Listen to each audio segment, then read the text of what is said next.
فاعترفوا بذنبهم فسحقا لأصحاب السعير. إن الذين يخشون ربهم بالغيب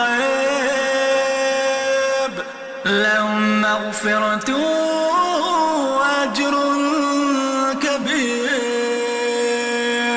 وأسروا قولكم أو اجهروا به إنه عليم بذات الصدور.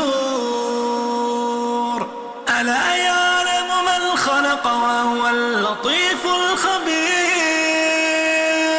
هو الذي جعل لكم الأرض ذلولا فامشوا في مناكبها وكلوا من رزقه وإليه النشور.